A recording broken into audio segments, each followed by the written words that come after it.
aller un peu plus dans le dur. Vous allez maintenant comprendre. Donc, on va accueillir le market maker qui est là, apparemment, hein, Dany me dit. Je On l'ai va, vu, j'ai vu ouais, son nom. on va lui donner son micro. Enfin, on va lui permettre d'activer son micro, puisque là, clairement, c'est une valeur énorme qui va nous apporter de pouvoir comprendre vraiment ce qu'il pense du projet, mais en termes techniques, donc par rapport à la pool de liquidité, par rapport au token, par rapport à sa confiance dans le projet, par rapport à sa vision. C'est lui qui va pouvoir vous expliquer tout ça. Voilà, je l'ai. Ouais. Arrête, Nickel. tu veux bien arrêter le partage et le contrôle? Comme ça, je peux. Yes, mais je l'ai trouvé. Hop. Voilà, là, on va même le mettre côte, ce sera plus simple. Comme ça. Oui, bonjour tout le monde. Bonjour, bonjour, bonsoir. Ouais, bonsoir plutôt. Alors, moi, je suis dans la crypto depuis 2015. On a une société, on est basé en Suisse avec licence FINMA, autorisation et tout ça. On est market maker technique. Qu'est-ce que c'est qu'un market maker? C'est un animateur de cours. C'est quelqu'un qui va être acheteur lorsqu'il va y avoir des vendeurs et quelqu'un qui va être vendeur lorsqu'il y a des acheteurs. Ça permet, notre métier est de permettre de fluidifier le marché. Parce que si vous êtes vendeur mais qu'il n'y a aucun acheteur en face, finalement, il n'y a pas de marché. Donc nous, le métier de market maker, c'est d'assurer qu'il y a un marché. C'est notre premier projet marketing de réseau et c'est notre seul projet marketing de réseau. Nous avons décidé d'onboarder 11up parce que nous avons, après toutes les différentes, on va dire, analyse qu'on a faite du projet, on s'est rendu compte que par le côté transparent, par le côté où ils nous ont assuré que les fondateurs du projet n'allaient pas avoir des clés, on va dire une porte cachée derrière, et qu'ils allaient potentiellement siphonner, par exemple, toute la caisse sans qu'on l'on soit. Donc, on a demandé beaucoup de garanties. Les fondateurs nous les ont donnés et ça a été pour nous quelque chose de très important qui nous a permis d'onboarder le premier projet de marketing de réseau qu'on a. Et j'ai parlé avec mes autres collègues, enfin mes autres market makers, mais enfin, les autres acteurs de la place. Mais ils m'ont tous dit, nous, on ne fait pas normalement ce genre de projet-là. Alors moi, je suis market maker dans d'autres projets très connus comme NIR, on a fait aussi Definity, on a fait aussi qui est maintenant ICP. Je suis notre société est market maker dans 5 autres plus petits projets. Et on a pris 11up vraiment parce qu'ils ont répondu à tous les critères et on n'a pas été facile avec eux. On a demandé des extra niveaux de sécurité et de transparence. Aujourd'hui, l'équipe n'a pas la main sur les tokens. C'est nous qui avons la main sur la pool, sur l'animation totale de la pool. Donc, il n'y a pas de potentiel. Il n'y a pas quelqu'un qui serait capable aujourd'hui de venir siphonner la pool, de l'ouvrir et d'enlever sa capitalisation sans à part nous. Donc, on est les seuls qui avons la clé pour ça. Et c'était une condition sine qua non pour qu'on puisse prendre le projet. Et ça veut dire quoi pour vous? Ça veut dire que le jour où vous avez vos tokens, vous êtes les seuls maîtres à bord et vous avez la pool en face. Cette pool, c'est un peu la caisse, c'est un peu le marché. Et vous allez pouvoir venir sur le marché. Alors, vous pouvez aller directement acheter ou vendre sur le marché, mais vous pouvez aussi venir nous contacter si vous avez une plus grosse somme d'actifs et que vous ne voulez pas influencer le prix.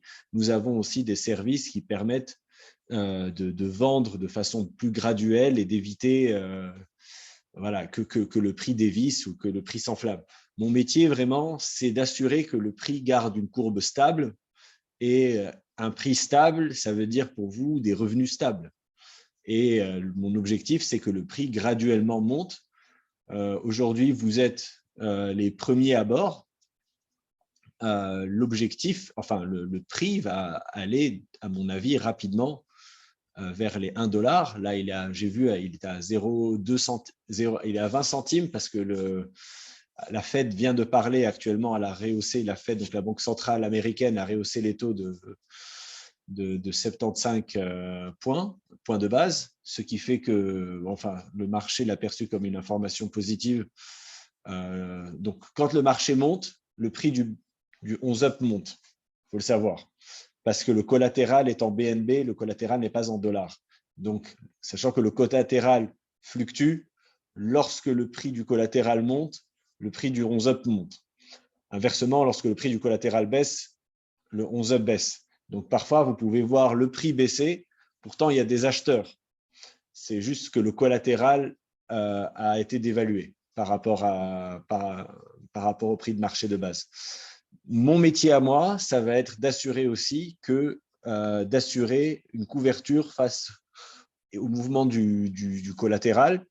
Donc, typiquement, quand je vais voir le BNB descendre, eh ben, je vais essayer d'acheter pour essayer de soutenir le prix du 11-up afin que le prix du 11-up reste de façon un peu constante avec une croissance positive. En tout cas, mon métier, c'est d'éviter que le collatéral n'impacte négativement le prix. Ça, c'est des services que l'on offre à des projets qui sont décentralisés comme ça et qui ont un collatéral fluctuant. Bien sûr, mon métier aurait été plus simple si le collatéral était en dollars, mais bon, c'est quand même un challenge intéressant qu'on a relevé. Aujourd'hui, moi, je suis très positif sur le projet. J'ai vu qu'il y a eu beaucoup de développement qui a été fait. Je sais que les fondateurs se sont avancés sur des dates, mais il faut savoir qu'il y a des dates que l'on donne et il y a la réalité de l'avancement d'un projet. C'est comme bâtir une maison. L'entrepreneur peut vous dire votre maison sera livrée en mai, mais il y a après la réalité du terrain, il y a la réalité de la marchandise, il y a la réalité il y a la conjoncture réelle qui fait que la maison, il y a souvent du retard avant livraison. Donc, moi, je préfère de loin avoir une maison qui prend un peu de retard pour être livrée, mais qui soit nickel, que quelqu'un qui va me bâcler tout ça pour me le livrer à la date. Donc, j'essaie de tout ça pour vous dire que ne mettez pas trop d'importance sur des dates calendaires, sachant que pour moi, c'est plus important que le projet soit robuste. Maintenant, il faut fournir cette pool, et cette pool, pour être fournie, je pense que c'est le travail de la communauté 11up. Moi, je peux que vous assurer mon impartialité et le fait que je ne suis pas 11up, et donc je suis un peu le gardien des clés. Mon métier, c'est de dire aux fondateurs, alors oui ou non, le projet est fragilisé ou pas, est-ce qu'il y a assez d'argent dans la trésorerie ou pas. Alors, mais encore une fois, ils m'ont dit le projet démarre, c'est la première semaine, on va dire, du Go Live. Donc, pour moi, aujourd'hui, avec tout ce qui a été construit, avec tout ce qui a été accompli et avec ce qu'il y a comme argent en ce moment dans la caisse, et la qualité du projet, je n'ai pas vu d'autres projets similaires à celui-là. Alors moi, et surtout, j'étais très, très, très sceptique du marketing de réseau, et je l'ai souvent dit et je l'ai souvent répété pour ceux qui m'ont entendu. Déjà dans le passé, ce n'est pas quelque chose que je suis assez sceptique, je viens du monde de la finance classique. Et pour moi, la question, ce que j'ai demandé, c'est OK, marketing de réseau, mais je ne veux pas que les fondateurs aient les clés et qu'ils puissent un jour vous faire comme ce qui a été fait, dont j'ai entendu beaucoup de projets. Un jour, vous vous réveillez et le site Internet ne marche plus et il n'y a plus personne. Là, c'est décentralisé, c'est accessible, c'est de la pool. La pool n'a pas été créée par les fondateurs. La pool est animée par une société avec autorisation et toutes les autorisations possibles de la FINMA suisse. Et donc, le jour où vous avez vos actifs, vous me contactez ou vous allez sur la pool, vous récupérez vos investissements de départ et vos bénéfices. Vous n'allez pas aller sur un site centralisé, vous allez être pris en otage par les fondateurs qui peuvent vous annuler à tout moment ou pas. Maintenant, la seule chose qu'on demande, enfin, que j'ai demandé au fondateur et qu'il demande du coup au réseau, c'est un peu d'ordre, d'être un peu ordonné pour éviter que quelqu'un décide de tout vendre d'un coup, alors que la poule est encore en train de se bâtir. C'est juste ça. Donc, pour éviter tout ça, il y a eu un staking, il y a eu un lock-up sur les tokens, ce qui est très normal. Aujourd'hui, si vous avez, et je leur ai sorti l'exemple, si vous avez investi sur Amazon en 97, vous n'avez pas eu vos actions en investissant. Vous avez eu vos actions probablement en 2000-2001. Voilà, c'était la date de livraison. Il y avait un lock-up, je crois, de 4 ans sur le seed round d'Amazon. Donc, ce qui est normal, parce que si vous livrez, si on vous avait livré la totalité de vos actions Amazon en 98 ou 99 et vous avez fait x10, vous auriez vendu toutes vos actions d'un coup sur x10, et ben, en vous les bloquant 2 ou 3 ans, et ben, vous avez fait x100, x1000. Et si vous aviez été encore plus patient, ben là, vous ne serez pas en Zoom avec moi.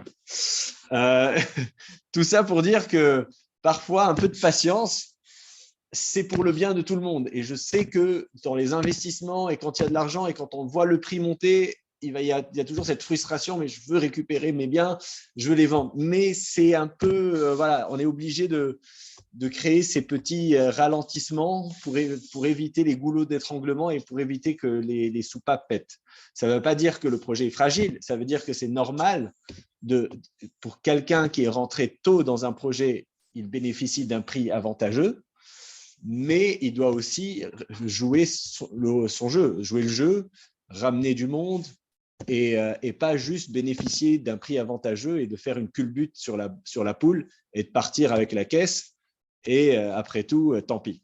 Et c'est l'humain qui est comme ça. Hein. Donc, vous êtes là, il y a 175 personnes ou 157 personnes. Allez, il va y avoir 5%, c'est statistique, 5 ou 10% de vous qui partiraient avec la caisse. Même si, alors je dis personne, mais c'est humain. Donc, 100 ou 200 personnes qui reçoivent d'un coup un investissement de départ qui vaut maintenant 500 000 ou 600 000 ou 1 million,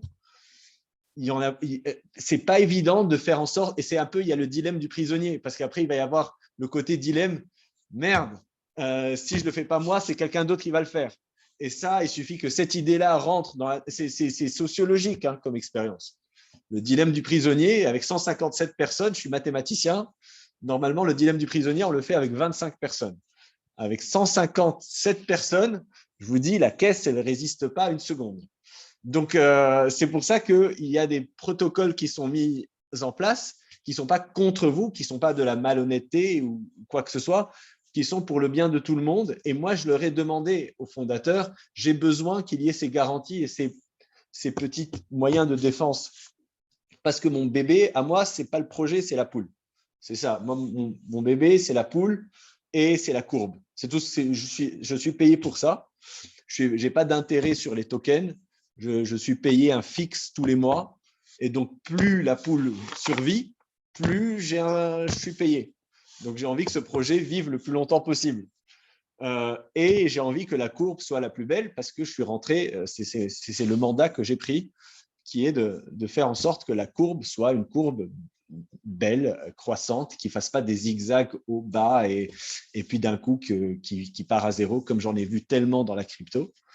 Donc, c'est un peu ça le challenge que je décide de relever. Et voilà. Et la raison aujourd'hui de mon intervention, c'est de vous dire qu'il y a des acteurs indépendants externes au projet qui veillent à ce que le projet avance et marche bien et dont leur intérêt est indexé sur le temps de vie du projet.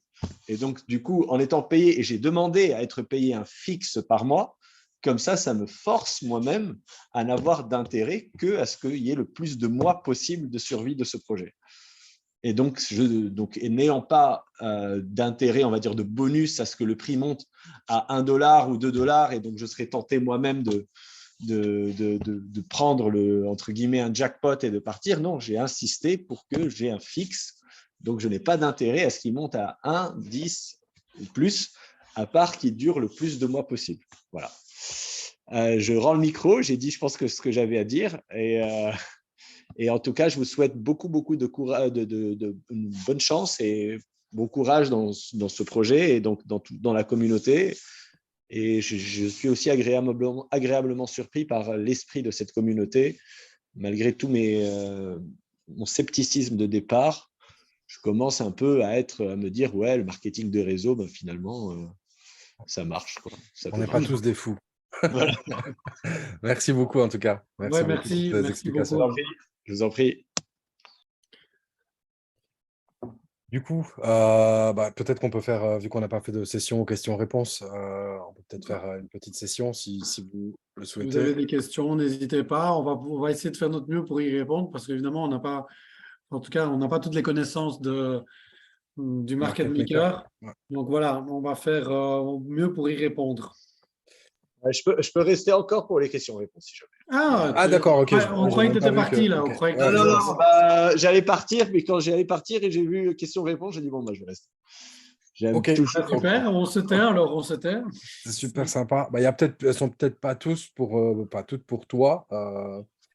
On va voir. Là, ouais, c'est pour le yield farming. Question en avance pour le yield. Il faudra placer par exemple 50 11 up et 50 BNB. Ou pour X euros. Non, en fait, c'est vraiment l'équivalence. Donc, c'est 50% de 11 up, 50% de BNB. Donc, ça veut dire que si imaginons qu'un BNB égale 211 up, je donne un chiffre comme ça, eh bien, si tu mets un demi BNB, il faudra mettre 111 up. Voilà, aussi simple que ça. Faut que ça ait la même équivalence en dollars. Voilà, c'est ça. Voilà pour le yield. 1 dollar, Rudy. Bah oui, Rudy l'a entendu. Il faut qu'il achète encore des tokens. Voilà. Une date pour le yield farming. Non, Rico n'a pas de date pour le yield farming. Super intervention, simple à comprendre pour ceux qui connaissent mal le monde de la crypto. Merci Sébastien, en effet. Ouais. Très intéressant, merci beaucoup. Ça envoie du lourd. Dany, vas-y, je te laisse. Dany, parce que là, c'est des Dany. Dany, ouais, on est beaucoup aujourd'hui. C'est bien, les gars. Le market maker, je le parraine dès qu'il change d'avis. C'est une blague, évidemment. Donc, merci pour cette explication. Ça rapporte une assurance supplémentaire. C'est clair, c'est ce qu'on vous avait dit. Nous aussi, on était très rassurés de l'entendre la première fois.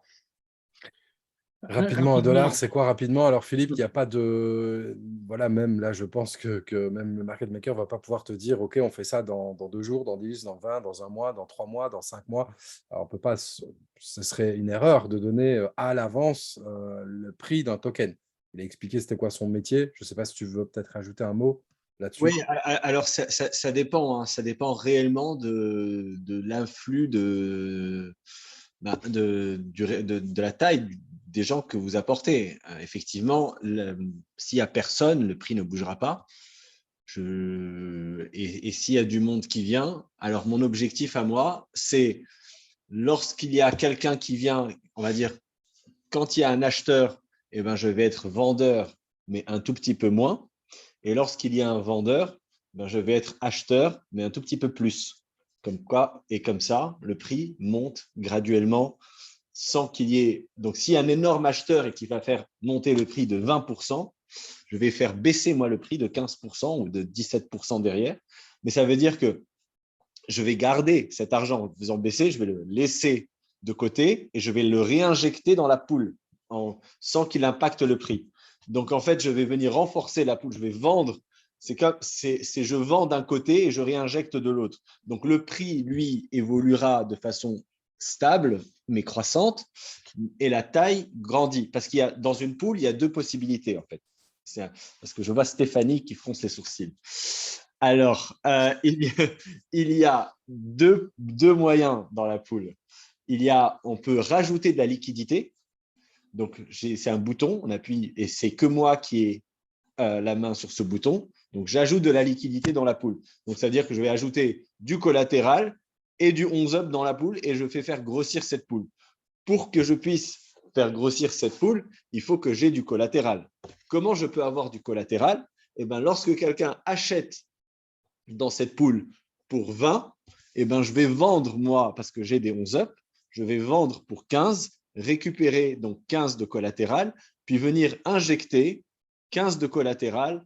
Et donc, le prix, lui, techniquement, il baisse, mais la poule a quand même grossi. La poule n'a pas été, on va dire, appauvrie par cette vente. Quand vous allez vendre, vous allez appauvrir la poule. En gros, vous allez prendre de l'argent, du collatéral. Vous aviez des 11 up, vous les vendez, vous récupérez du BNB. Ce BNB-là, vous récupérez des dollars et vous partez avec et vous pouvez les dépenser. Donc, vous avez appauvri la poule. Moi, quand je vends des 11 up, je récupère des dollars que je réinjecte dans la poule à gauche. Donc, la poule n'a pas été appauvrie. C'est le prix. J'agis sur le prix, mais la taille de la poule, de la caisse, n'a pas bougé. Donc, si la caisse vaut 1 million, le prix est monté de 20 à 25 centimes, il redescend à 21, mais il y a toujours 1 million dans la caisse. Si c'était vous, le prix monte à 25, vous vendez, vous faites baisser le prix à 21, il n'y a plus 1 million dans la caisse parce que vous avez récupéré les 11 œuvres que vous avez vendues. Donc, c'est un peu ça le métier que je fais. Et donc, le prix avancera graduellement selon l'intensité du réseau et des gens que vous allez amener. Je ne peux pas vous dire $1 à la fin de l'année, à moins que si vous ramenez 4 millions ou 5 millions en un mois ou deux, bah oui, il sera au moins à 40 centimes, on va dire. 40 centimes, 4 millions, 40 centimes. Voilà à peu près le prix que je pourrais, voilà. C'est faisable, hein. C'est faisable, mais il faut juste, c'est un terme que j'ai appris, réseauter. Je ne connaissais pas. Yes, merci pour ces explications hyper claires. Alors, est-ce que tu as un CDI chez ElevenUp? Ça, c'est la question de Hassen. Le contrat du market maker, un contrat de combien d'années avec ElevenUp? Il a dit, attends, Question je Joker, le peut-être? il est là. Voilà. Non, pas du tout, pas du tout. Alors moi, il n'y a aucune question de joker. Je prône la totale transparence. J'ai un contrat, donc il n'est pas dans le temps, mais ils peuvent me virer à tout moment. Voilà. Je n'applique pas, on va dire, de contrat. Allez, vous êtes loqué sur 1 an, vous devez me payer. Si vous êtes content de mon service, vous me réglez et vous avez 1 mois de préavis pour me remercier. C'est tout, c'est rupture de contrat. Donc, je suis prestataire de service. J'ai 1 mois de préavis. Ils peuvent me dire, tu termines le mois et c'est fini. C'est fini. Je rends les clés et ça aurait été avec plaisir. Et je serai redisponible si vous redemandez mes services. C'est juste ça. Hein. Donc, je n'ai pas de CDI, je ne suis pas salarié ni rien du tout. Ça paye mes gars, ça paye. Alors, ce qu'on a en place, quel est mon métier? Il y a 3 algorithmes qui travaillent en permanence sur la poule et j'ai 2 personnes à temps plein ici qui regardent la courbe et qui me disent parfois il y a un acheteur, il y a un vendeur, là, il y a un bot, là, il y a un algorithme qui est en train de foutre la merde avec la courbe. Et mon métier, c'est de corriger tout ça, de faire le contrepoids, donc il y a un gros vendeur, je vais acheter. Et on a automatisé tout ça, donc on a des alertes chez nous. Mais le problème, c'est que vu que c'est pas la bourse classique, où à 17h, c'est fini, on peut aller boire une bière.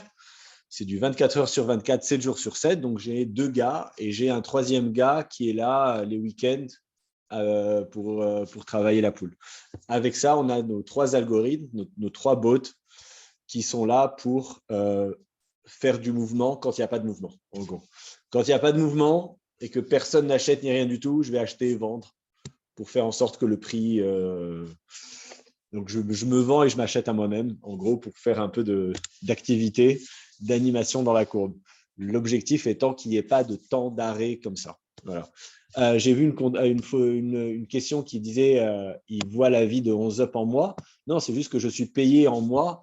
Du coup, que ce soit 12, 24 mois, 36 mois ou plus, je compte en mois parce que je compte en paiement de facture, c'est juste ça. Donc, mon objectif, c'est d'avoir le plus de factures payées, en tout cas pour mes services. Si j'étais payé annuellement, ben, effectivement, je dirais, j'espère qu'il y ait le plus d'années possible. Mais bon, parce que la question était, le market maker voit le projet, compte le projet en mois. Oui, je compte le projet en mois de facture, quoi, en facture. J'espère. Ça peut être 2500 mois, hein, bien sûr, Voilà, ou 10 000 mois, hein, évidemment. c'est ça. Merci du coup, Romuald aussi qui remercie. Avoir le pack, le Up 3, ok, d'accord, ou le 11 concrètement, ça change quoi? Ça, c'est vraiment, ça va être lié à toute la partie NFT, le programme NFT.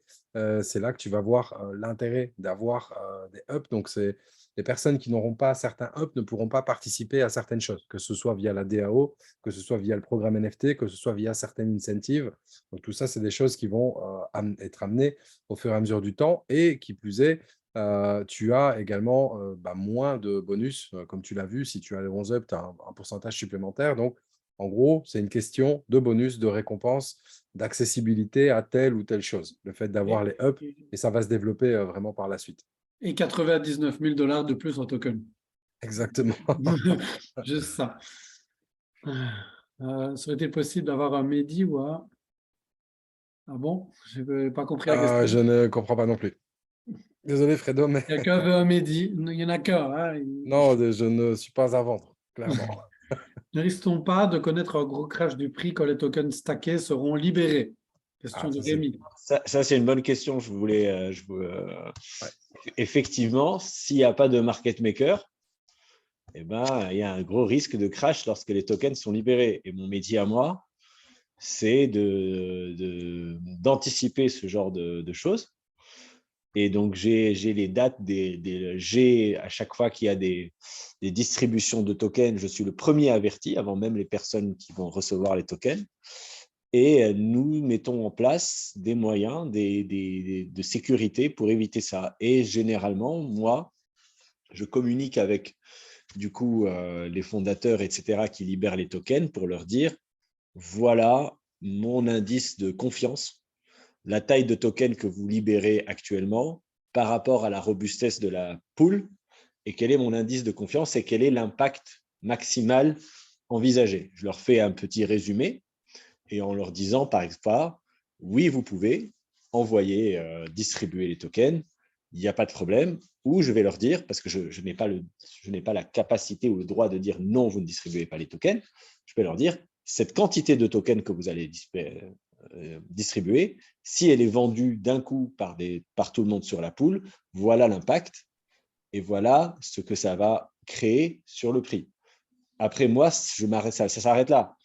Si maintenant, ils me disent à telle date, le 7 novembre, parce qu'encore une fois, ce sont des dates qui ont été balancées en mai ou juin, qui n'ont pas réellement de sens par rapport à la réalité d'un projet qui évolue et enfin, est-ce qu'on veut une date et moi je ne regarde pas ces dates calendaires, je regarde juste la taille, c'est mathématique et je dis juste, vu la quantité de tokens que vous voulez distribuer, est-ce que vous mettez en risque ou pas votre projet? Maintenant, moi je m'arrête là, vous faites ce que vous voulez. Donc, c'est juste ça. Moi, je m'arrête Donc, est-ce qu'il y a un risque? Moi, je leur ai dit, écoutez, si vous avez beaucoup de tokens à distribuer, au lieu de les distribuer, dites aux gens de venir me voir moi, vu que c'est mon métier, la vente et l'achat. Et s'ils me disent, on a reçu 1 million de tokens et j'ai envie d'en vendre 500 000, je vais lui dire, je vais te les vendre moi sur la pool. Ça peut prendre 1 semaine, 2 semaines. Je vais t'assurer un prix et ce sera 1000 fois mieux que si tu les vendais tout seul ou toute seule sur la pool. Et je vais essayer. Alors, la question, c'est, mais est-ce que du coup, si on est 100 ou 200 à vouloir vendre et on va venir tous te voir, eh ben, ça va prendre du temps? Oui, ça prendra du temps. Je vais traiter les choses au premier venu, premier servi. Et le dernier, mais ce sera toujours mieux que le chaos sur la poule. Ce sera juste ça. Donc, les gens attendront peut-être 1 semaine, 2 semaines, 3 semaines pour être servis, mais au moins, c'est 3 semaines et c'est 10 000 balles de gagner, ou 15 000, ou 20 000, parce que c'est moi qui vais travailler ce prix-là. Et ça, c'est un service que j'offre à l'équipe 11 Up gratuitement. Alors que normalement, mon service de OTC, ça s'appelle OTC Trade, on le fait payant. Mais c'est juste que je me suis dit, si je le fais pas, si je fais pas le service d'OTC, si je fournis pas le service d'OTC à l'équipe, enfin à la communauté OnSUP, il risque de fusiller le projet. Donc du coup, je me suis dit, je préfère faire ça gratuitement et assurer la longévité du projet que leur demander de payer un peu plus pour ça. Et donc, effectivement, est-ce qu'il n'y a pas un risque le 7 novembre? Pour l'instant, si les choses sont faites et si l'équipe écoute ce que je leur dis, et si la communauté essaie de me faire confiance, normalement, il n'y aurait pas de crash ou de ce genre d'événements n'arriveront pas. Parce que je suis payé pour éviter ce genre de truc. Ou alors, c'est que la vague a été trop forte et que malgré mes outils et mes moyens, je n'ai pas pu l'arrêter. Mais mon métier, ça va être de leur dire, attention, vous risquez de créer une trop grosse vague par rapport aux outils que j'ai à disposition. C'est ça mon métier. Ok, merci beaucoup. Il y en a un qui demande du le token 11up monté à combien en fin d'année. Donc voilà, comme il a expliqué, ça dépend, il ne peut pas déterminer le prix, ça dépend de tous les nouveaux. Le travail que le réseau va faire lui-même, et plus tard aussi, il y aura tous les outils externes qui vont donner aussi de la valeur au token, puisqu'on va pouvoir racheter et burner notre propre token, comme Mehdi l'a très bien expliqué dans la présentation. Donc voilà, Sadri, je ne sais pas si j'ai bien répondu ici, parce qu'il demandait un Oui, prix en en fait, fin d'année. j'avais indirectement répondu à cette question-là. Ouais. C'est ça. Je l'avais lu. Ouais, il faut gonfler la poule, en effet. Kevin, du coup, façon orale ou par écrit, je pourrais te rallumer, mais c'est juste que si on commence, on est beaucoup, on est à 160 personnes. Donc, si je te donne à toi, je dois le donner un peu à tout le monde. Donc, pour l'instant, on va faire par écrit. On va essayer vraiment d'aller sur les questions. Et puis, On a si je vois déjà qu'il y a fait beaucoup de ça et après ça questions, prend un temps de fou. moi, généralement, les personnes ne prennent pas la parole pour une, mais généralement pour deux, trois questions, et puis ça dévie. Donc, c'est vraiment pas qu'on n'a pas envie, mais là, on est vraiment beaucoup. Merci Merci au Rico. market maker. Comment contacter le market maker? Bah, du coup, je suppose que tu parles peut-être pour l'OTC, Dominique. Bah, ça, ce n'est pas directement avec toi qu'on verra, mais plutôt de remonter dans la structure, non? Vers son parrain et autres. Alors, effectivement, je ne peux pas être contacté directement Mhm. par personne parce que j'ai un métier réglementé. Et donc, si quelqu'un me contacte, il va falloir qu'il respecte une charte. Enfin, j'ai des dossiers KYC. Enfin, c'est comme contacter une banque. Donc, moi, mon client, c'est 11up. Vous remontez vos vœux aux parrains ou aux personnes qui vont remonter ça jusqu'à Dieu. Et Dieu me contacte et je fais le travail. C'est ça. Donc, moi, je n'ai qu'un seul canal de communication. J'ai juste, moi, mon métier, ça a été de valider donc, ce canal-là. Et donc, une fois que ça me remonte à moi, je fournirai des documents d'OTC, ça s'appelle. Donc, c'est des OTC où vous allez me dire le montant, enfin, je vais un peu automatiser tout ça pour vous avec une feuille un peu papier en tête, 11up et tout, histoire de faire ça un peu de façon pro. Vous mettrez vos tokens, le nombre de tokens que vous voulez vendre et tout. Moi, je recevrai ça par mail par l'équipe 11up qui me les remontera. Je traiterai premier venu, premier servi, le nombre de tokens. Je créerai une adresse. Donc, mettons, Stéphanie veut vendre. Eh ben, désolé Stéphanie, c'est retombé sur toi. Souvent parce qu'elle est toujours là. Voilà. Stéphanie veut vendre. Eh ben, moi, je vais créer un wallet spécial Stéphanie que je vais lui fournir. Comme ça, elle va me transférer ses tokens dans ce wallet-là. Elle pourra voir en temps réel combien a été vendu, combien a été du coup converti en dollars. Et une fois que la somme totale a été convertie, je lui transférerai la somme. Et donc, tout est transparent et tout est accessible d'Internet, de chez vous. Vous allez voir qu'est-ce que fait le market maker avec mes sous. Ben oui, il vient de vendre 15, 20, 30%.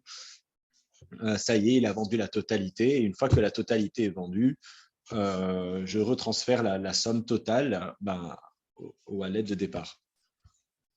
Super, Super, au moins, maintenant, c'est très Clair et clair. net, Il ouais. suffit de remonter vers votre para qui va remonter, et ainsi de suite, jusqu'à Dieu.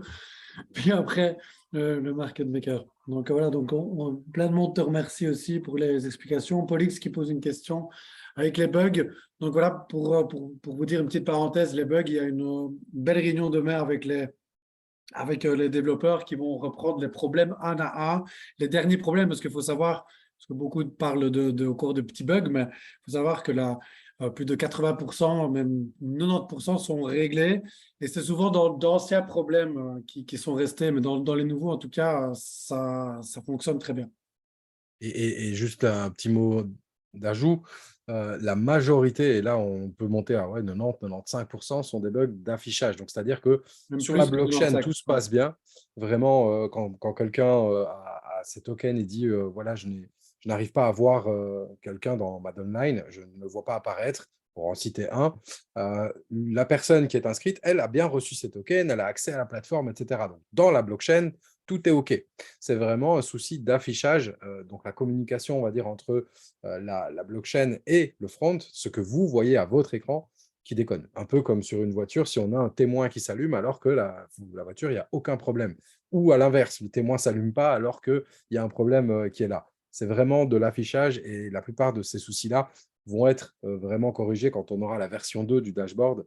Mais en effet, il reste, c'est pas nier le fait qu'il reste quand même 5-10% de petits problèmes par-ci, par-là, et évidemment que c'est pris à bras-le-corps par toute l'équipe. C'est ça. Peut-on Donc, dire que la régulation se compare à ce qui se fait sur les marchés boursiers, pardon, mais appliqué et modernisé pour la crypto? Je pense que c'est exactement la même chose. Là, je peux peut-être laisser répondre. son micro est coupé, peut-être que… Ah, Ouais. c'est quoi la question? Peut-on dire que la régulation se compare à ce qui se fait sur les marchés boursiers, mais appliqué et modernisé pour la crypto? Oui, c'est exactement ça. Disons, pas améliorer, moderniser, mais travailler de 17h à 9h du mat, étendu à 24 heures sur 24, 7 jours sur 7 plutôt. Voilà. Mais c'est les mêmes outils qui sont utilisés dans la bourse classique. Ce sont les mêmes logiciels. C'est la même chose. Donc, c'est vraiment c'est de la bourse classique. J'avais pas compris la question parce que j'étais en train de lire ce qui avait été écrit. Enfin, du coup, moi, je lis les dernières questions là. C'est pour ça. Donc, Ok, pas de souci. Voilà, ouais. ça aurait été possible d'avoir un Mehdi ou un Dani. Voilà, c'était ça la question. De poche, De ok. poche. Écoute, Malheureusement, non, mais par contre, tu peux te former sans souci à le faire et il n'y a pas besoin de le faire exactement comme on le fait. Il y a des personnes qui présentent plus simplement ou voilà, il n'y a pas une bonne méthode de partager l'idée. Vraiment, chacun a ses méthodes et il y en a qui le font très, très bien. yes. Merci pour les exos. Qu'en Qu'en est-il, est-il à mon avis? Qu'en qu'en est-il des est-il des actions sur les actions bots? sur les bots? Bah, ça, c'est ce qu'on a expliqué la dernière fois, que le but était de les virer, tous ces bots. Et bah, ça viendra sur la version 2. Donc, c'est un peu ce qu'on avait expliqué quand on avait fait le call, justement, pour expliquer le boulot du market maker. Ouais. Donc, Disons que ouais, les bots, c'est quelque chose qui va être les bots, oui, les bots, disons que ça m'embête plus moi techniquement que vous. C'est plus quelque chose qui rend mon métier plus dur parce que ce sont des gens ce sont des algorithmes, les bots, c'est automatique qui vont venir parasiter la foule. Donc, s'il y a un acheteur, ils vont venir acheter juste avant, faire monter le prix. L'acheteur achète un prix plus élevé, puis ensuite le bot revend derrière et fait une sorte de gagne quelques centimes, fait de l'arbitrage de cette manière-là. Ces bots-là vont être, moi ouais, c'est des robots logiciels et moi, mon métier, enfin, j'ai fait une liste exhaustive de tous les robots, enfin de tous les algorithmes parasites qui sont venus un peu, mais c'est quelque chose de positif. En fait, c'est un peu, on a besoin des bots parce qu'ils mettent de l'animation dans un cours, eux aussi, ils achètent, ils vendent, tous les projets ont des bots. Mais quand il y en a qui targetent, surtout que du coup, ils m'ont identifié comme étant le market maker, dès que je bouge, ils bougent. Donc, du coup, sans savoir réellement si… Parfois, ils perdent de l'argent parce qu'ils ne savent pas ce que j'allais faire. Mais du coup, c'est assez pénible parce que du coup, je suis obligé de prendre d'autres adresses un peu cachées d'autres adresses pour éviter qu'ils me flinguent, enfin, qu'ils flinguent ce que j'essaie de faire. Mais en tout cas, si vous allez, vous voyez la courbe et que vous voyez ces gros pics comme ça vers le haut, ben, ce sont ces bots-là qui les ont fait. Mais ce n'est pas dramatique parce que la courbe en soi, elle reste belle, elle est croissante. Aujourd'hui, le token est à 20 centimes. Il était à 12 centimes au débarrage. Il sera probablement autour de 30 ou plus si tout le monde réseaute bien. Les bots, c'est vraiment plus quelque chose qui m'embête moi.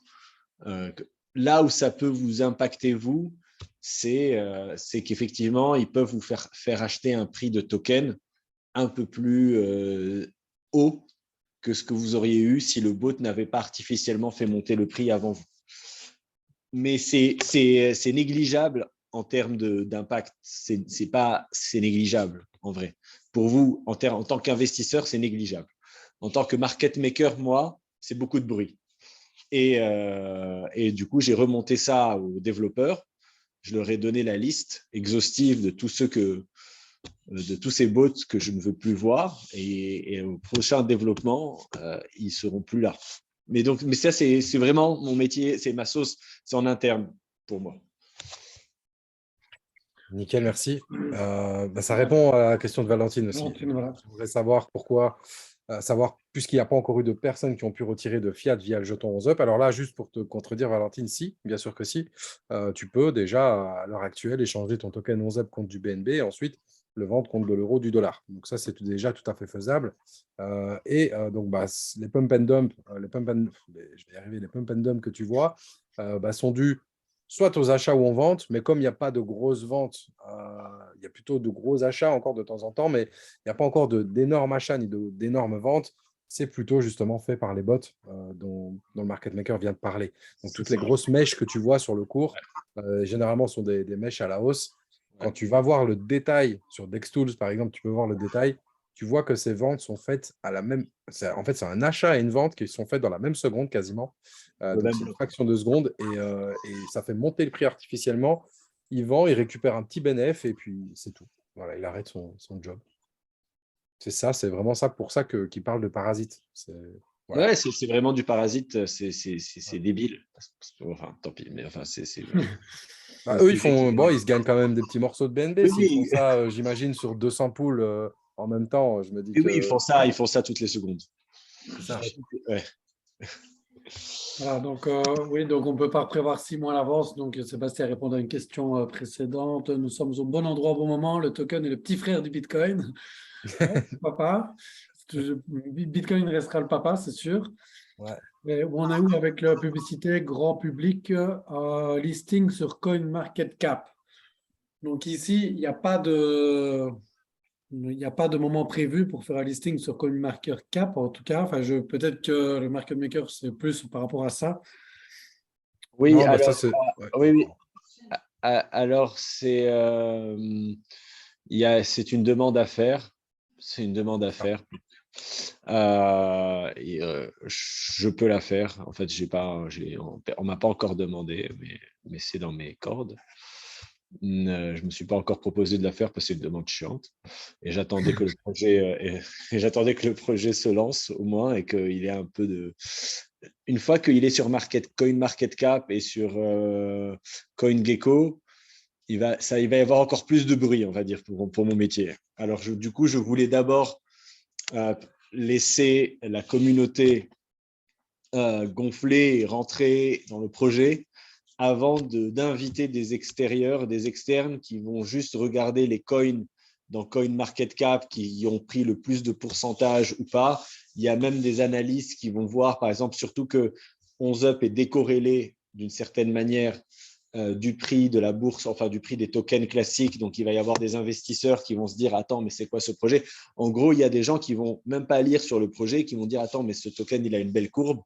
Ben, je vais aller acheter. » Et une fois, et du coup, il va acheter sans passer par toute cette communauté, ne pas avoir les mêmes ambitions et faire une sorte de spéculation dessus vendre sur vous derrière et j'ai pas la main, il connaît pas, il sait pas qu'il y a le service OTC du market maker, donc il serait capable d'acheter puis d'aller vendre à un moment donné quand il considérera avoir fait son bénéfice. Disons que c'est du bruit supplémentaire, c'est des paramètres que je vais devoir intégrer dans lesquels je n'aurai pas la main dessus, qui font que j'ai préféré ne pas aujourd'hui le pousser à mettre le projet sur CoinMarketCap ou CoinGecko pour le moment. C'est tout. Disons qu'avec une pool, alors il y a une question, il y a quelqu'un, je vais juste répondre, Stéphane qui a dit, le market maker a dit que s'il y avait 4 millions dans la pool, le token serait plus ou moins à 40 centimes. Donc là, il a 20 centimes, ça veut dire 2 millions. Non, la courbe est exponentielle en finance. C'est un mouvement, voilà, c'est un mouvement brownien avec c'est une exponentielle et les courbes sont, la courbe en finance généralement quand ça monte et qu'il y a beaucoup d'acheteurs, généralement ça monte en pic, ça monte pas comme ça. Alors effectivement, je vais essayer de faire en sorte que ça ne soit pas aussi exponentiel, mais s'il y a 4 millions là qui viennent ou 3 millions d'un coup, je ne pourrais pas, c'est comme la vague d'achat, comme la vague de vente. Avec les outils et les moyens que j'ai, je ne pourrais pas empêcher que le prix n'aille chercher les 40 centimes ou les 50 centimes si tout le monde travaille bien et ce sera génial parce que après moi, je serai là pour faire en sorte qu'il ne baisse pas de la même amplitude et du coup, les gens feront tous de belles performances. Surtout, voilà, donc je pense 40 centimes, 4 millions, c'est vraiment à titre indicatif. Nickel, merci. Patty, j'ai un petit message direct. Pas de problème, t'inquiète pas, il y aura un replay. Alors, Jonathan, où on est? Oui, bon, non, ça on l'a lu, ok.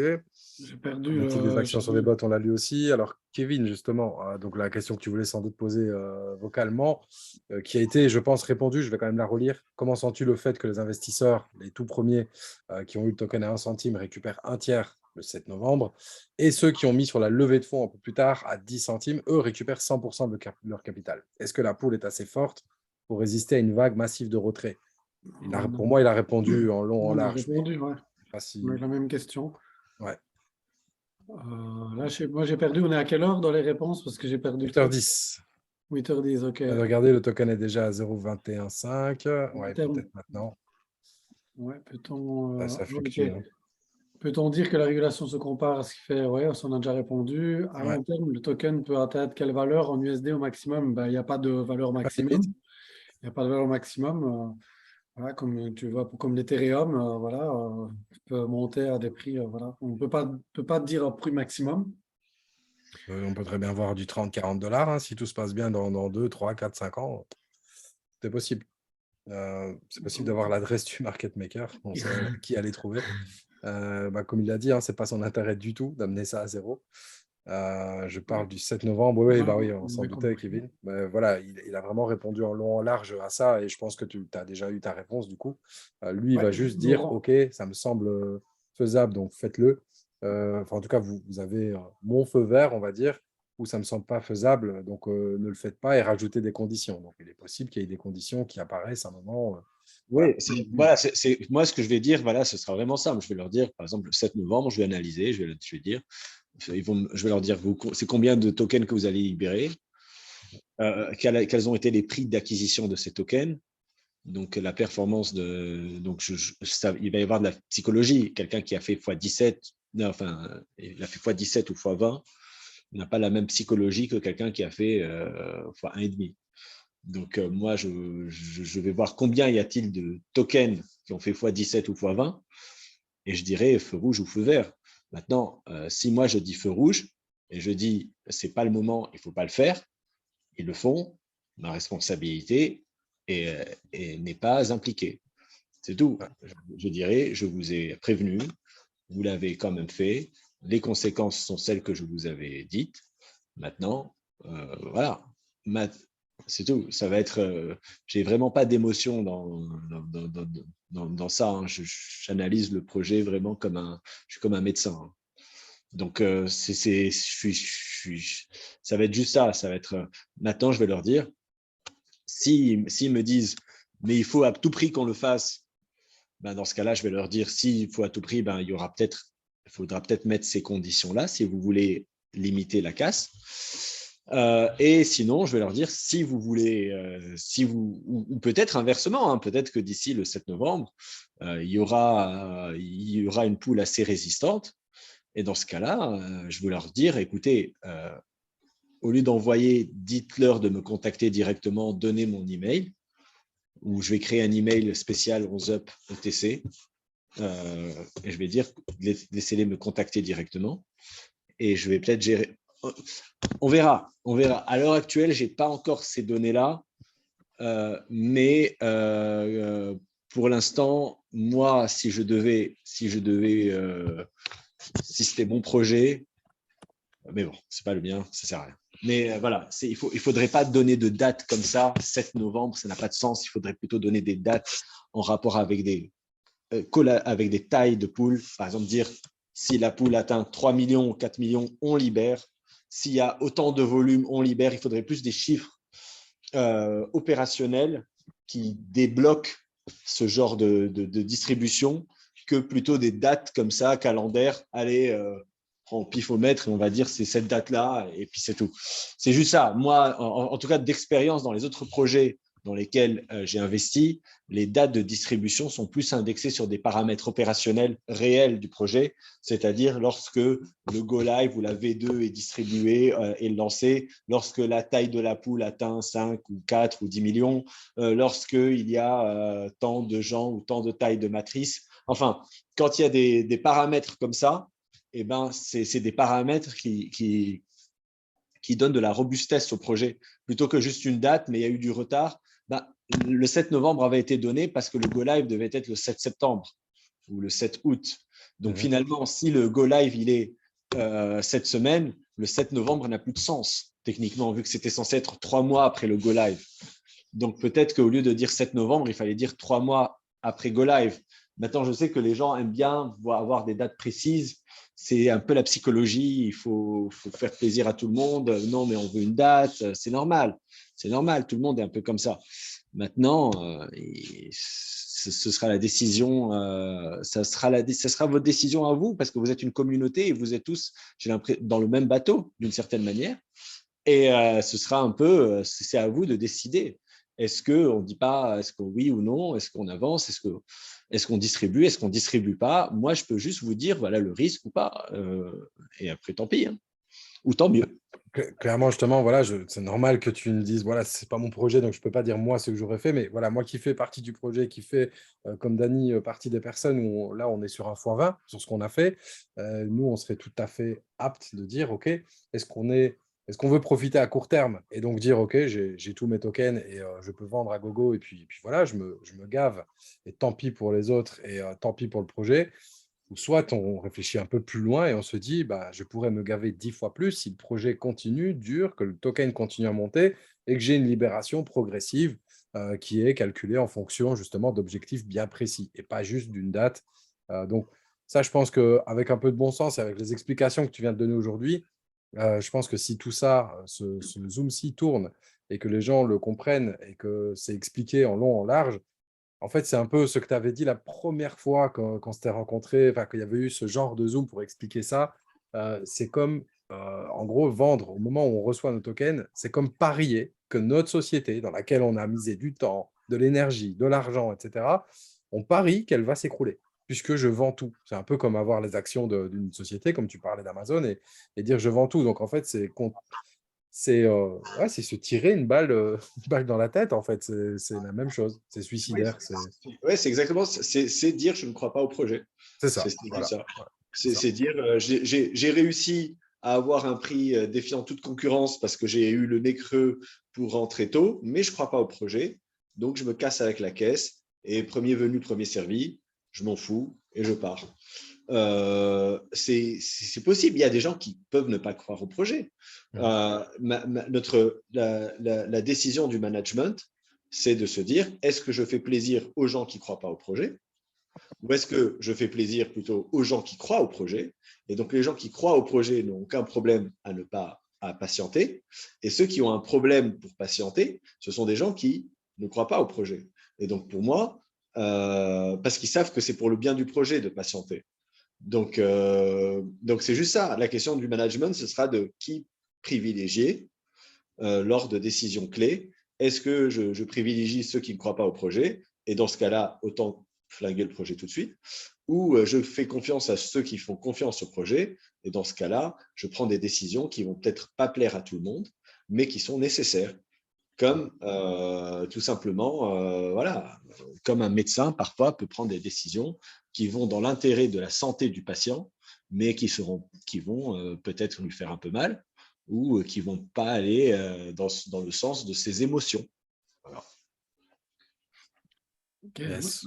Il y a une question avec le deuxième rang, donc là c'est avec le 1% et 11%, donc 11% les directs et 1% tous les autres. Mais voilà, je vais un peu plus vite donc on a toujours, parce qu'il y a une question intéressante de Mathieu Club, donc comment est-ce possible de pouvoir manipuler le cours à l'infini? On a une impression qu'il fait ce qu'il veut du cours et du coup que c'est de la manipulation. Voilà, je trouvais que cette question est intéressante pour voir ce que... Oui, alors c'est pas de la manipulation, parce que la manipulation, c'est une question limite philosophique, parce que tous les cours sont il y a des market makers dans tous les cours de toutes les bourses. Donc techniquement, tous les cours sont un peu manipulés d'une certaine manière. Là, la Fed a parlé, c'est monté, puis c'est redescendu. Qu'est-ce qu'un cours qui n'est pas manipulé? Ce serait un cours où il y a l'acheteur et il y a le vendeur, mais donc du coup, le prix du token serait à 1 centime et ça partirait à...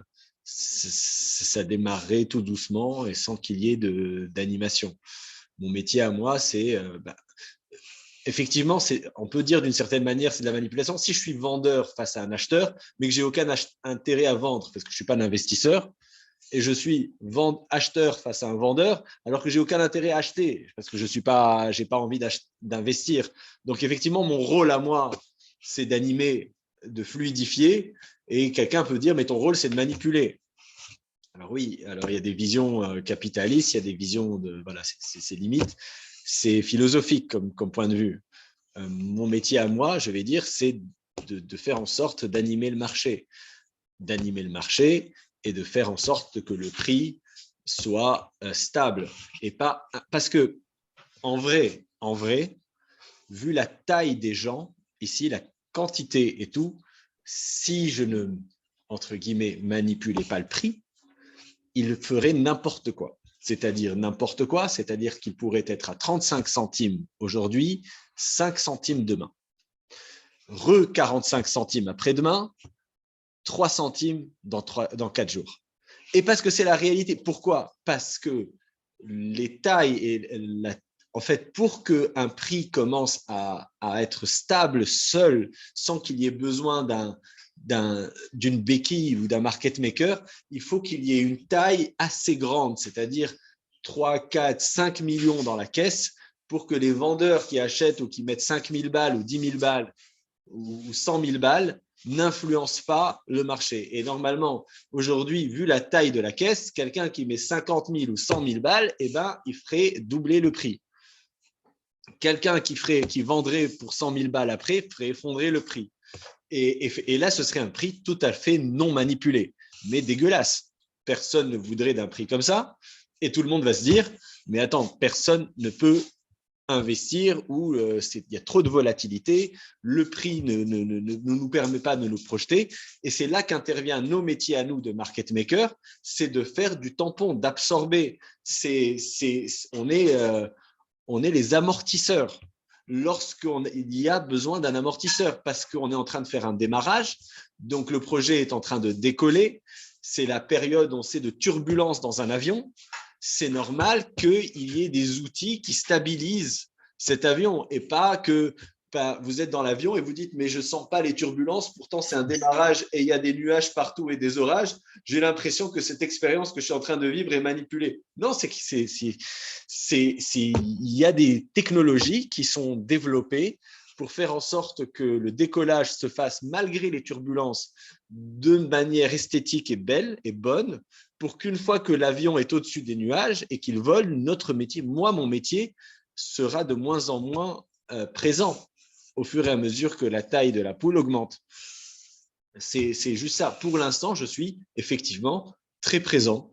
Donc aujourd'hui, il y a la question, est-ce que le cours est manipulé? D'une certaine manière, oui. Un jour, il viendra où il ne sera plus manipulé, où il marchera tout seul, où je serai peut-être juste à vérifier, à être là en cas de soupape extrême. En cas d'extrême situation, je serai là pour agir, mais le pilote automatique pourra être mis en place. Pour l'instant, il n'y a pas de pilote automatique. Pour l'instant, c'est pilotage manuel avec un market maker présent pour que tout le monde ait confiance et que le prix et que les gens puissent faire confiance au projet et pas laisser juste l'algorithme de PancakeSwap décider. Parce que PancakeSwap aussi, il faut le dire, manipule. Donc, moi, les cours, la bourse, la crypto, les logiciels qui sont mis à disposition, ce n'est pas une bourse classique acheteur-vendeur à la criée où il n'y a aucune manipulation. C'est un logiciel.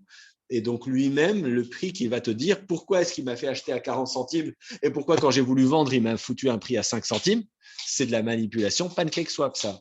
On n'en sait rien, c'est leur algorithme intérieur, c'est ce qu'ils considèrent être, qu'ils calculent avec leur choucroute interne. Moi, mon métier à moi, c'est de faire en sorte que PancakeSwap ne vous offre pas 5 centimes de prix lorsque vous allez vendre et ne vous donne pas 40 centimes de prix lorsque vous allez acheter. C'est un peu ça mon métier, c'est faire en sorte, je connais son algorithme, on a développé des logiciels pour ça, et aujourd'hui, la courbe est jolie parce qu'on est en décollage. Un jour, elle sera peut-être moins belle que ça, parce qu'elle sera moins, entre guillemets, aidée. Je ne vais pas dire le mot manipulée, parce qu'elle n'est pas manipulée, mais elle sera moins guidée. Et donc, elle aura moins cette courbe. Il y aura peut-être des plus grosses montées, des plus grosses descentes, mais je serai plus rassuré parce que la caisse sera remplie et qu'il y aura assez pour absorber. Moi, je n'ai pas de problème à ce que le prix baisse de 20-30%. Le Bitcoin a perdu 75% cette année. Le Bitcoin perd 75%. Ça va, 11up peut perdre 75%. Maintenant, je préfère que 11up perde 75% quand il y a 4, 5, 10 millions dans la caisse. Et effectivement, ça voudrait dire que des gens ont cash out et que tout le monde est en bénéfice, que perdre 75% au démarrage. Parce qu'au démarrage, un projet qui démarre et qui perd 75%, là, c'est mauvais. Bitcoin a perdu 75%, mais ces 3-4 années de démarrage ont été parmi les plus belles années de sa vie. Donc, moi, je veux juste que 11up ait les plus belles années de sa vie au démarrage. Et ensuite, lorsque un cycle se termine, les gens reçoivent tous leurs tokens, 100% de leurs tokens. J'ai expliqué ça aux fondateurs, à l'équipe, je leur ai dit, les gens qui ont acheté à 1 centime, qui ont cru, c'est-à-dire les fondateurs du projet, qui ont acheté à 1 centime, qui ont permis qui ont mis les fondements avec leurs sous, qui ont permis que le code de 11up puisse être développé. Ce sont eux qui ont permis à 11up de naître. Et donc, c'est normal qu'ils aient eu ça à un prix. C'est eux qui ont permis le prix actuel. Donc, ils l'ont eu à 1 centime. Viendra un jour où ces gens-là vont recevoir leur token. Ces gens-là vont vendre, c'est sûr, parce qu'ils ont, après tout, attendu 1 an. J'ai vu dans cette question, n'oubliez pas que ça fait 1 an qu'on attend. 1 an n'est pas beaucoup dans la vie d'un projet. 1 an, dans la vie d'un projet, c'est jeune. La société n'a que 1 an. Il faut plus le voir comme ça, que ça fait déjà 1 an qu'on vous a donné de l'argent. Sinon, c'était de la dette, mais vous n'avez pas prêté de l'argent sous forme de dette. Vous avez acheté des tokens, donc vous êtes plutôt des investisseurs actions equity. Les investisseurs actions equity, leur horizon d'investissement doit être 2, 3, 4 ans, surtout pour les investisseurs initiaux. C'est-à-dire ceux qui ont permis le seed, le noyau d'un projet. Un projet ne va pas en bourse lorsqu'une start-up lève de l'argent en seed. Il faut au moins 4-5 ans, dans le meilleur des cas, avant qu'elle soit en bourse pour que les gens puissent vendre leurs actions. Là, aujourd'hui, ce projet est déjà en bourse alors que ça fait qu'1 an qu'il est démarré. Donc, ça crée un risque que les gens qui ont reçu leurs actions les vendent sur la bourse. Maintenant, voilà, moi, encore une fois, je n'ai pas d'intérêt à manipuler le prix, c'est-à-dire que je ne suis pas rémunéré sur un prix. Donc, que le prix monte à 30, 40 ou qu'il descende à 2 centimes, j'ai ma facture qui est émise du même montant à la fin du mois. Donc, ce n'est pas un cours manipulé dans le sens où il y a des velléités ou une ambition spéculatoire derrière de gens qui veulent voir un prix à un certain niveau pour pouvoir faire des bénéfices sur ce prix-là. On n'est pas dans cette forme-là de manipulation. On est dans une forme de manipulation opérationnelle où effectivement, je suis acheteur ou vendeur d'une certaine manière, mais il n'y a pas de velléité de spéculation derrière cette manipulation. Donc, c'est pour ça que je n'aime pas dire que le cours est manipulé. Il est plutôt guidé. Voilà. Maintenant, s'il baisse, ce sera pareil pour moi à la fin du mois. Et s'il s'effondre, ce sera pareil pour moi à la fin du mois, sauf que je pense que je n'aurai pas de mois d'après. C'est tout. Alors, ça mérite d'être clair. On va prendre peut-être vraiment quelques questions parce que là, le temps passe. Je vois juste une qui est vraiment intéressante de Lionel Minot parce qu'il y a beaucoup des remarques, des remerciements aussi. Quelle est la stratégie pour la suite? Donc, une fois que tu joueras peut-être un peu moins le rôle de market maker, mais plutôt de gestionnaire de patrimoine pour Eleven Up. C'est en gros, il demande ça. Quelle est la stratégie du gestionnaire Voilà, de patrimoine? effectivement. Alors ça, c'est mon objectif. Effectivement, au démarrage, moi, je suis gestionnaire de fortune, de patrimoine.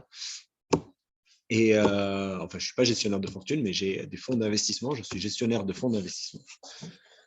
Ma société, on s'appelle un hedge fund manager et nous avons un service de market making. Mais moi, quand on est venu me contacter au démarrage, c'était pour de l'investissement. J'aimerais beaucoup plus travailler ça que le market making. Le market making, pour moi, ce n'est pas fun comme métier. Ça dure, c'est 24 heures sur 24, 7 jours sur 7. Ça me prend de la ressource, ça me prend du monde. C'est pas fun. Moi, je préférais de loin faire de l'investissement, ce qui est mon métier, et ramener de la valeur ajoutée au projet par de la captation de valeur ajoutée externe, c'est-à-dire aller capter de la richesse externe dans les bourses, dans les marchés, dans des investissements, pour venir gonfler cette poule par de l'apport de richesse externe. C'est ça mon métier principal. Donc aujourd'hui, quelle est la stratégie? Je ne pourrais pas la dire parce que est-ce que je vais devenir market maker demain? Et dans ce cas-là, parce que c'est conjoncturel, c'est lié à la conjoncture économique. Ma stratégie sera dépendante de la Fed, sera dépendante des obligations américaines, de la bourse, du niveau du Bitcoin, de tout ça. Moi, alors, la stratégie, c'est d'être diversifié. Donc, il y aura des actions, il y aura des obligations, il y aura des cryptos. C'est ça la stratégie de captation de richesse externe, donc comme la gestion de fortune classique. Mais est-ce qu'on va me donner ce mandat-là la semaine prochaine ou dans 6 mois? La stratégie différera. Aujourd'hui, par exemple, je conseillerais un portefeuille avec 60-70% d'obligations, de dettes, un peu plus défensif, et même du forex, du cash. Je suis plutôt bear sur le marché. Peut-être que dans 6 mois, je serai bullish et je vous dirai 20% d'obligations, 40 ou 50% d'actions et 30% de crypto, ou inversement. Ça dépendra de la conjoncture et de l'analyse que font mes analystes et moi-même de la conjoncture du marché. En tout cas, le profil global, c'est de la diversification afin de ramener de la richesse externe au projet. Et c'est ce qui a fait effectivement que j'ai pris le projet d'ailleurs. Parce que si on m'avait dit que tu vas faire du market making pour un multiniveau, non merci. Je fais du market making dans les projets, généralement tous les projets dans lesquels j'ai fait du market making, ce sont des projets dans lesquels j'ai investi et dans lesquels j'ai des mandats autres. J'ai des mandats ou de conseiller en investissement ou en conseiller dans…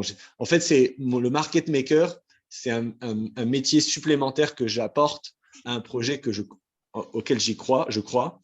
et que j'ai envie de pousser. C'est plus ça. Donc moi, mon ZUP, j'y crois dans sa capacité d'un jour me permettre de générer de la fortune externe dans les marchés et d'avoir assez de trésorerie pour ça. Ouais, super, merci beaucoup. En fait, voilà, pour résumer, voilà, donc c'est ce qu'il a dit. Donc, au départ, l'objectif principal maintenant, c'est vraiment d'apporter la liquidité de la poule pour après, justement, une fois qu'elle sera solide, il pourra prendre son deuxième rôle. Donc, c'est ça qui est, Exactement. c'est ça qu'il faut bien comprendre. C'est ça le plus important. Donc, moi, en tout cas, c'est le jour où il nous l'a expliqué il y a quelques mois, c'est ça qui m'a. OK, j'ai compris maintenant son rôle, j'ai compris son rôle qu'il y aura plus tard. Donc maintenant, il faut voir les priorités. Donc là, c'est nous maintenant, toutes les personnes présentes ici, qui pouvons justement aider à justement, c'est pour ça qu'on y parle, il n'y a pas de date, c'est des objectifs chiffres, des mathématiques. Donc voilà, les chiffres ne mentent pas. Donc voilà, c'est à nous de l'aider à faire au mieux son travail qu'il n'aime pas le moins vite, le moins longtemps possible, et faire un travail qu'il préfère. Yes, en effet, en gros, là, on va faire une troisième levée de fonds. C'est un peu ça l'idée, quoi. Si on doit schématiser, c'est à nous de faire ça. J'ai vraiment passé pas mal de choses, c'est des questions que tu as déjà répondu, des remarques plutôt, pour aller au plus vite, pour clôturer ce call. Évidemment, il y aura un replay, parce que j'ai vu qu'il y a des personnes qui demandaient un résumé PDF. Bon, là, on a discuté quand même pendant presque 1h15, donc résumé PDF, ça m'étonnerait, mais il y aura le replay, tu pourras analyser ça en plus. Il y a des personnes qui ont dit « je suis complètement novice et j'ai tout compris », donc je pense que ça a été assez vulgarisé, et pour ça, vraiment merci. Et Ok, on fera donc des ça c'est zooms, de toute encore. façon, Il y avec a tout ce beaucoup qui a de monde été dit, aussi qui. on va Myriam répéter. l'a dit, ça ne sert à rien de copier-coller. Vous avez vu qu'on prenait les questions dans l'ordre, donc ça ne sert à rien de copier-coller vos questions parce que vous ne faites que agrandir le nombre de questions et on rate des fois des questions en faisant ça. Mais en tout cas, sachez que tout ce qui a été dit aujourd'hui, on va le répéter après. Voilà, Bien on va sûr. reprendre de ce qu'il a dit, on va le répéter pour qu'on assimile tous tout ce qu'il vient de dire.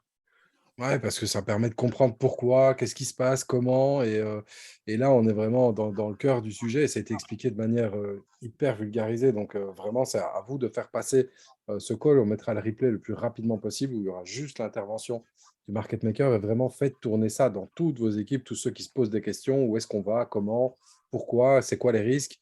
Là, tout a été dit. Pour moi, il y a rien d'autre à ajouter, quoi. Et Myriam dit quelque chose de très important aussi, c'est que les investisseurs du départ font partie d'un cercle proche des investisseurs. Donc, beaucoup de personnes sont comme Mehdi et moi, je veux dire, qui sont proches de Frédéric et proches du projet et qu'on est là pour justement, depuis le début, pour porter ce projet. Donc, il est clair qu'il n'y a pas que nous qui n'ont aucun intérêt à vendre les tokens au départ. Donc, si on doit les bloquer plus longtemps, beaucoup de monde le ferait.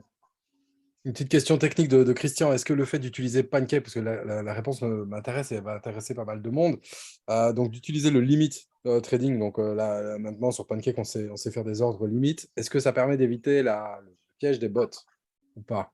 Tu aurais une réponse à ça? Non. Ok. Ce qui peut éviter le piège des bots, c'est d'augmenter Les frais de transaction. les frais de transaction. Voilà, c'est ça.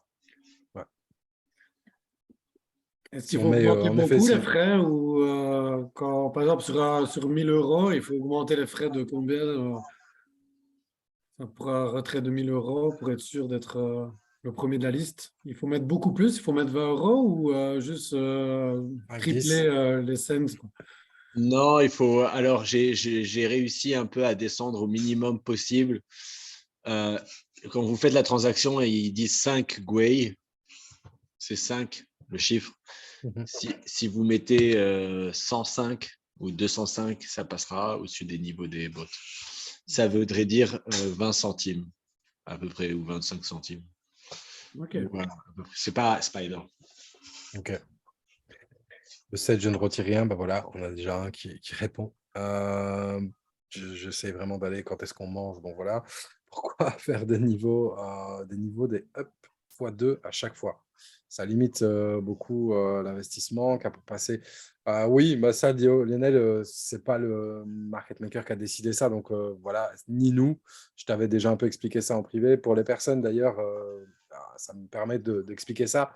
Si vous êtes au up numéro 4, par exemple, et que le up numéro 5, pour vous, c'est trop cher, ce que vous pouvez faire, c'est acheter directement le token. S'il vous reste, imaginons, $250 en poche et que vous voulez les mettre dans le projet Eleven Up, vous pouvez très bien passer par PancakeSwap et acheter pour $250 de token et les mettre dans votre portefeuille. Et avec ces tokens-là, vous allez pouvoir, si vous avez au moins un hub sur 11up, l'utiliser pour faire du staking, pour l'utiliser sur la plateforme, en fait, de manière aussi simple que ça. Et si la valeur monte, vous pourrez, dans le futur, si la valeur monte, les revendre pour acheter après un hub supplémentaire. Donc, ça, Voilà, c'est exactement. Exactement. Je suis perdu, moi, dans les questions. Je les ai perdues 2-3 fois. J'essaie de voir vraiment les questions les plus... Parce que là, je ne vois pas beaucoup de questions. Donc, désolé, hein, pour une J'ai fois, on ne lit prévu pas à du... tout le monde, mais on était vraiment beaucoup aujourd'hui. On essaye de contenter les questions qui vont pouvoir répondre, Mais parler à beaucoup de monde plutôt. aussi, Euh, une campagne de pub via des influenceurs ou autres, il y a eu des... on en a discuté de ça. Donc, oui, ça va arriver. Donc, voilà, il faut le temps que le projet se fasse connaître. Et oui, c'est prévu. Ouais, donc David, ça a été répondu, hein, le token a pris 2 centimes en une semaine. Comment cela s'explique-t-il? Le cours du BNB qui est monté, tout simplement, a fait monter le prix. Vraiment. Et il y a En Paul qui nous plus dit qu'il va... du lancement et des achats, donc voilà, tout ça influe évidemment. Et peu de ventes, hein, au final, peu de ventes. Et puis le market maker qui fait bien son boulot également, il faut le dire. Voilà. Donc, Laurent qui dit... Une petite intervention. Désolé de vous interrompre parce que je dois y aller. Ouais. Juste Kevin qui a écrit je suis d'accord avec ce que dit Kevin qui dit qu'il faudrait mettre un vesting sur les tokens. Ouais. Et c'est ce que j'ai proposé aussi à l'équipe. Voilà, si jamais. C'est complètement ce qu'on pense et ce qu'on voit dans tous les projets, hein. C'est généralement, on a une libération progressive de quelques pourcents tous les X temps, ou alors carrément des fois pendant 1 an, il n'y a plus rien, il y a des blocages complets et puis seulement la libération commence. Donc, c'est ce qui se fait partout, donc ce ne serait pas du tout délirant de le proposer. Et voilà, maintenant vous savez que ça a été proposé. Maintenant, ça va être à Dieu le Père d'accepter ou non. En tout cas, merci encore pour tout le monde. Je dois y aller. Merci beaucoup à toi. Vous me les je vous en Merci prie. d'être resté si longtemps. Pas de problème. Merci. Au Bonne revoir. soirée. Au revoir. Bonne soirée. Voilà, du coup... Ouais, Lionel, d'accord avec toi. On a donné suffisamment en fixant par rapport aux dates, pas par rapport aux réalités financières. Donc, j'espère qu'on ne retombera pas sur ces préceptes. Comme il vient de l'expliquer, le market maker, tu vois, et clairement pour nous avoir pas mal parlé avec les fondateurs, ils ne considèrent pas l'avis du market maker comme un avis parmi tant d'autres. Évidemment qu'il a toutes les compétences et toute la confiance des fondateurs. Donc, clairement, s'il donne un feu rouge, et là, je ne peux pas m'avancer pour les fondateurs, mais je peux dire que ça m'étonnerait très, très, très, très fortement que s'ils donnent un feu rouge pour telle ou telle chose, que les fondateurs disent bah non, c'est feu vert quand même. Ils ne sont pas fous. Ils n'ont pas envie de se jeter dans le ravin, clairement. Donc, voilà, ça c'est juste pour dire qu'en gros, ça répond à ta question, enfin à ta remarque. J'espère qu'on ne retombera pas sur le même précepte. Je ne pense pas du tout. Les leçons sont... Ils ont pris des claques et clairement, c'est ce qu'on a vu avec Dany tout au long de l'aventure. Chaque fois qu'ils ont pris des claques, c'était pour mieux rebondir et dire « Ok, maintenant, on change de fusil d'épaule et on avance autrement ». Je sais que des fois, il a fallu quelques claques avant de comprendre les choses, mais voilà, je sais qu'on va dans le bon sens. Pour répondre à Yves, qui voit sa stratégie qu'il a mise en place avec un cinquième des gains de pouvoir retirer, puis les autres cinquièmes, les mettre en staking 11%, 22%, puis avoir de la liquidité. Ben voilà, c'est une des stratégies parmi tant d'autres, mais en tout cas, c'est une bonne stratégie de faire comme Yves veut faire, c'est de prévoir à l'avance ce que vous allez laisser dans 11up pour qu'on puisse continuer à grandir le projet, parce que comme quelqu'un m'avait dit il y a très longtemps, on ne travaille pas contre le marché, on travaille avec le marché. Donc, si on est tous à le marché, donc comme Yves veut le faire, à mettre un cinquième dans le 11%, un cinquième dans le 22%, un cinquième dans le 33%, et les autres pour acheter des hubs supplémentaires, par exemple, mais vous allez contribuer au marché du projet, vous allez aider le marché, et ça, c'est toujours très bon et très positif. Parce qu'évidemment, c'est très facile à comprendre que si tout le monde retire tout, c'est logique que ça ne peut pas tenir. Donc, on doit tous mettre des stratégies comme Yves le fait. C'est très bien celle qu'il propose. Et on doit chacun avoir nos stratégies qui sont adaptées aux personnes et au nombre de tokens que chacun possède.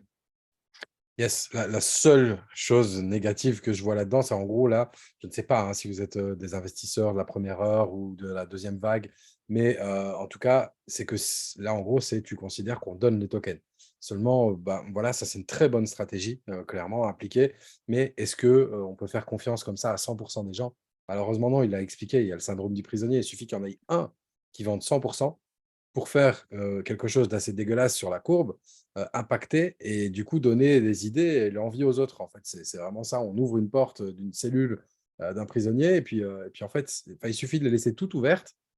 Et après, il en faut qu'un seul qui ouvre sa porte et qui parte pour que les autres se disent OK, on peut tous y aller en fait. Ou même on doit partir parce que si je pars pas maintenant, peut-être que je pourrai plus jamais partir. C'est ça le syndrome. Et donc, c'est là que c'est dangereux de donner cet accès à tout le monde. Mais sinon, c'est une très très bonne stratégie. Ouais. Mais outre le fait de la libération des tokens, il y a aussi le fait quand on achète un up, si on achète pour 30 000 $, voilà, je prends des chiffres simples de up, mais là aussi, il faut réfléchir à une stratégie aussi. On n'achète pas un up pour le revendre à 100% 30 jours après. Ça n'a pas de sens. Donc, autant avoir une stratégie de continuer à faire fructifier. C'est ça le but, en fait, c'est qu'on puisse, grâce aux différents outils, avoir un revenu récurrent, en fait, et à moins de le faire grâce à des stratégies comme celle de Yves. Yes. Donc, alors, je vois Mathieu, bah, justement, mais je pense que c'est Market Maker qui t'a répondu. J'ai attendu un an, donc j'ai besoin de cash. En effet, comme il dit, un an, ce n'est pas une vision à long terme. Maintenant, c'est évidemment, tu feras ce que tu veux si tu as la disposition de tes tokens. Évidemment que tu pourras en faire ce que tu veux, mais évidemment, je t'encourage, selon le nombre que tu en as, à passer par l'OTC que lui va mettre en place pour avoir un meilleur prix de un et de 2, ne pas impacter les autres. Tu vois, on est une communauté, donc l'idée, c'est de penser communauté. Si tu penses comme ça, tu gagneras plus d'argent par la suite sur Eleven Up.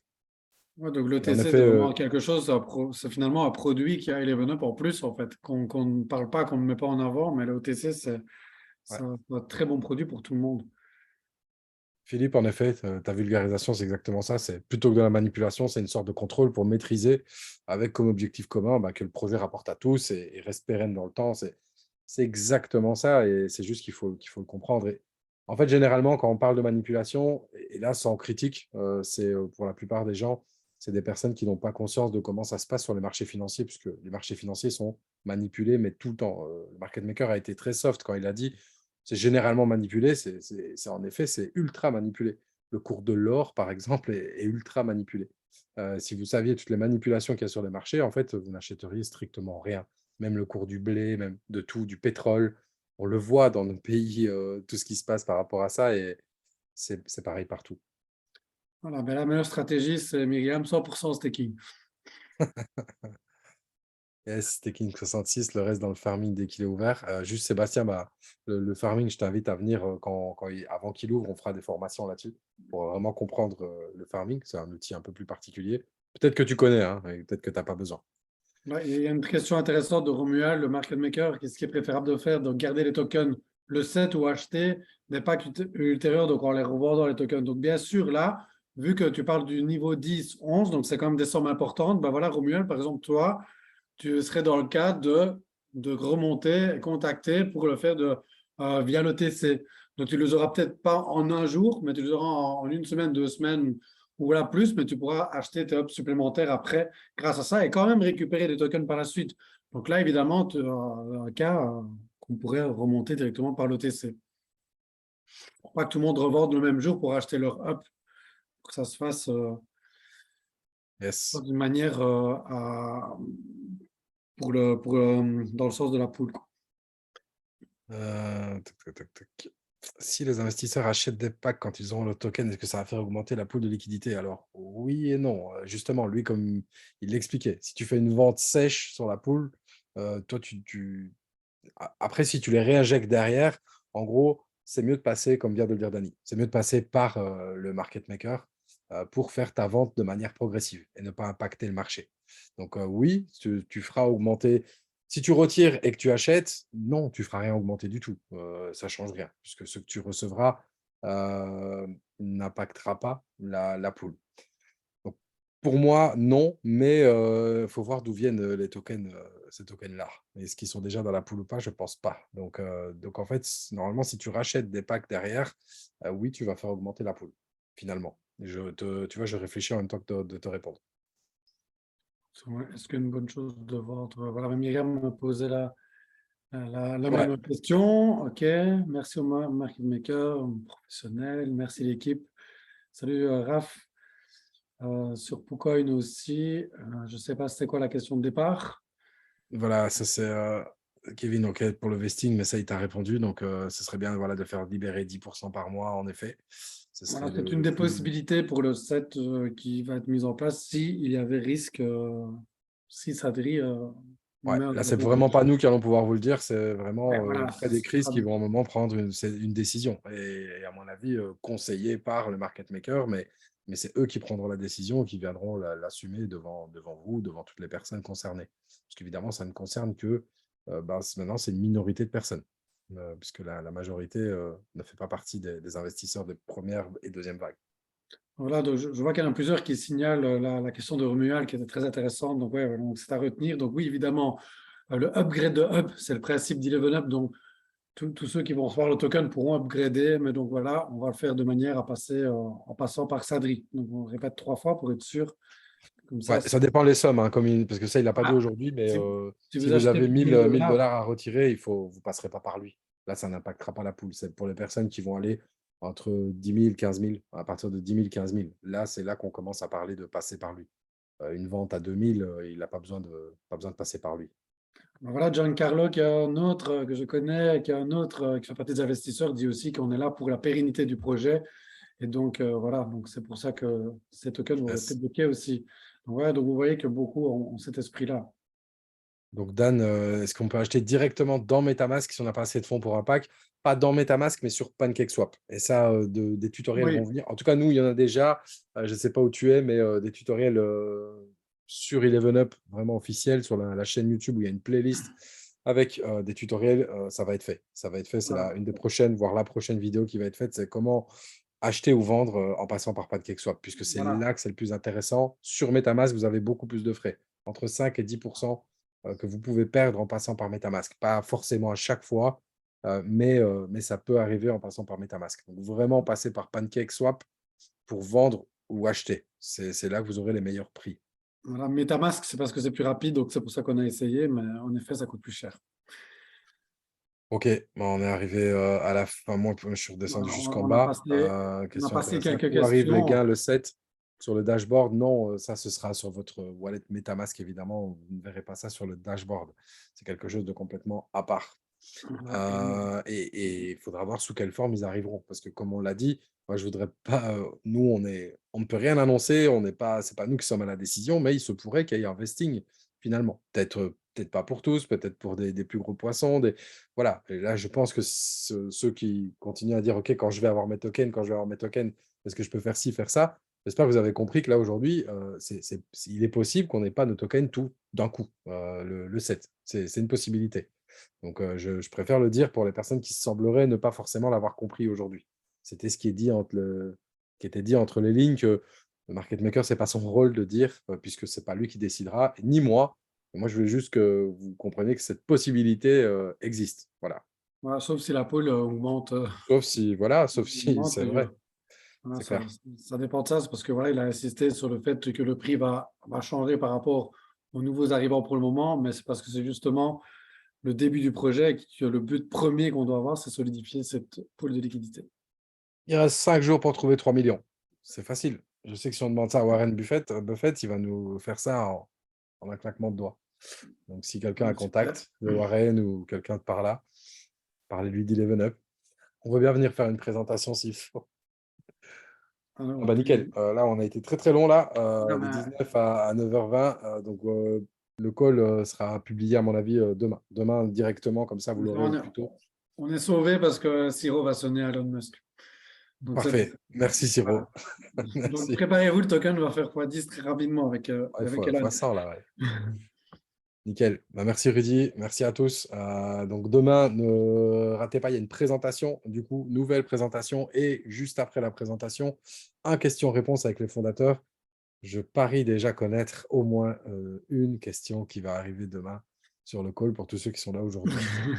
Moi Donc, aussi. Ce sera la voilà. nouvelle Maintenant, question à $1 million jusque-là.